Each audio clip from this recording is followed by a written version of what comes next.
Are you kidding me? All right. Well, anyway, because we have shorter segments now, and I don't want to, and we were a little delayed in getting to you.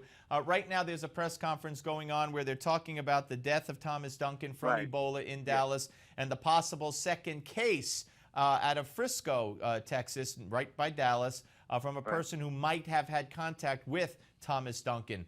How nervous are you at this point?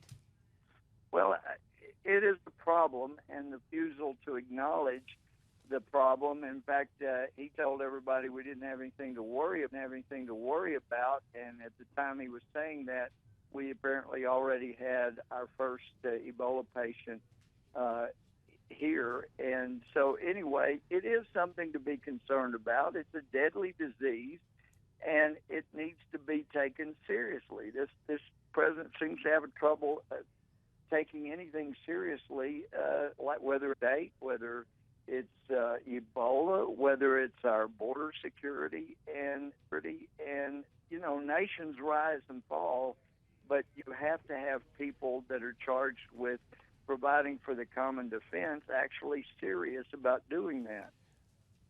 Well, Congressman, I don't want to interrupt you, but John Kerry today made a point of saying how important it is for us to keep our borders open during this crisis. I mean, I don't understand, because as Pat Buchanan said yesterday, and I had been, he phrased it so well, what the heck happened to common sense? Doesn't common sense dictate you close the borders with those countries that have a contagious, fatal disease?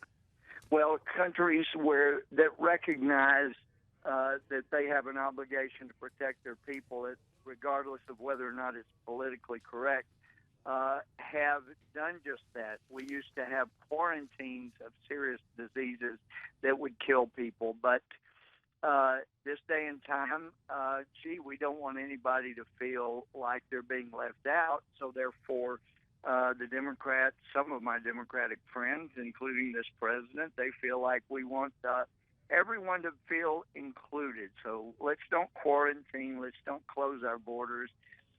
When actually, keep in mind, this president and this Secretary of State also think that more deadly than Ebola is climate change. More deadly to this country than Ebola is climate change. More deadly than the Islamic State to Thomas Foley is climate change. So what you're talking about being common sense in Washington, in the Washington area, is only sense. You have to get away from Washington before it becomes common sense. You're absolutely right. Congressman, sorry so short. We'll have you back real soon. I really appreciate you coming back, sir. We'll speak to you soon. It is a tragic day, and we do need to take this very, very seriously so that we don't have to apologize to other families besides Thomas Duncan. Absolutely, and from your lips to God's ears. Thank you, Congressman. Congressman Louie Gohmert. When we come back, the end of Columbus Day, watch.